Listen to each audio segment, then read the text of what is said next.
Have you heard about the third eye of Lord Shiva? I'm not going to talk about that today. I'm going to talk about the third leg. Yes, we all have two legs, right? But you need the third leg, the success leg, to become successful in life. What is the success leg? You haven't heard about it, right? I'm going to tell you what is success leg, why it is important, how to get this. Leg stands for learning, earning and growth. If you want to be successful in life, you need all the three. You should learn, earn and growth. But unfortunately, we have so many people around us, they have money, they have power, but they have no knowledge.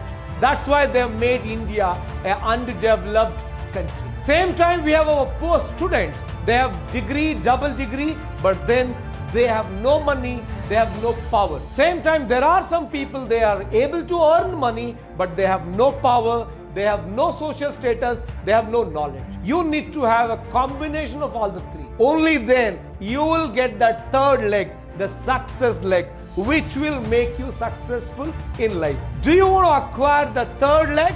Download Financial Freedom app now and get this third leg, which will make you successful. On Financial Freedom app, we have built this course called Career Building Course, which will help you acquire the third leg, which will make you successful. Download Financial Freedom app now and acquire the third leg, the success leg, which will make you successful.